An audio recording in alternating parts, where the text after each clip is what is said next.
shoulder pain after the age of 50 is very common based on my experience working with people for about 25 years and dealing with chronic shoulder pain myself. I'm going to show you a favorite exercise of mine where you can foam roll 3 muscles that can be notoriously stiff and tight and can be a reason why you're dealing with some shoulder pain. I'm going to foam roll my latissimus dorsi, which is the largest upper body muscle, aka lats. It's a shoulder internal rotator. When it gets stiff, it rounds the shoulders forward and can cause all types of impingement.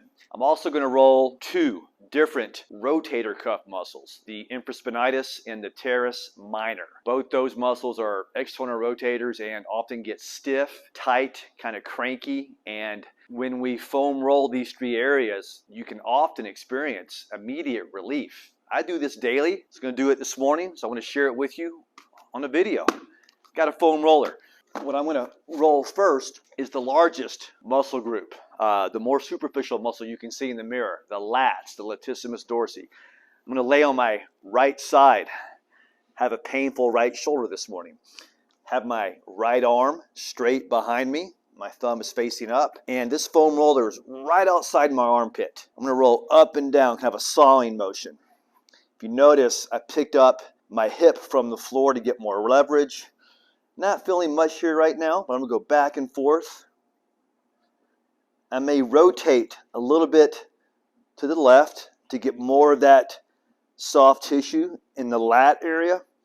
And again, gang, your lat, your latissimus dorsi muscle attaches right outside the armpit, all the way down to your lower back. It's a big fan-like muscle that is very stiff in a lot of us, especially over 50. So I'm going to roll back and forth about 30 seconds to a minute. A lot of new research on foam rolling says you don't want to foam roll too long in a particular muscle group. You can cause more inflammation. So my rule of thumb is either 10 reps or 30 seconds to a minute. A rep would look like this. 1, 1, 2, 2. Nice and slow. 3, 3. Now, so far, so good. Hitting that latissimus dorsi area. Now, here comes the more intense exercise that I feel a lot, my clients do too. I'm going to foam roll my rotator cuff, the infraspinatus. So I'm going to have my left hand behind my head. I'm going to bring my left elbow to the foam roller and touch. I'm going to rotate back and forth and definitely feeling that. I'll do 10 reps. 3, 4,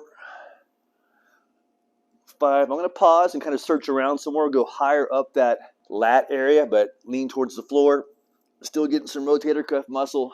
Do a few more.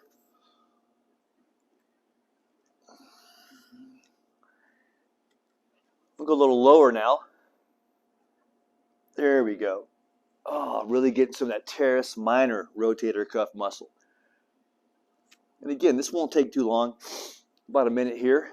And how about a bonus? How about a bonus area? Let's try this. Let's roll behind the right shoulder, aka the posterior cuff, which to simplify things is going to be rotator cuff. So I'm going to cross my arms, open my body like this to really pull my scapula, my shoulder blades apart, picking up my hips, leaning to the right. I'm going to roll right here, right behind that right shoulder, getting some more rotator cuff. It is super stiff this morning.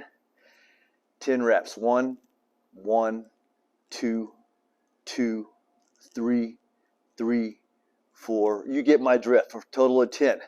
Really quick technique. It's a great example of performing some self-care on yourself, especially on the shoulders, which will take a beating as we get older, and you've got to address the often tight rotator cuff muscles and latissimus dorsi. Give that a shot. You can do it daily, but take my advice. You don't want to spend 2 to 3 to 5 minutes just foam rolling that same muscle. You could put too much pressure on it and probably make things worse. So foam roll and go. No more than a minute. If you have any questions, reach out to me. Have a great day. Thanks.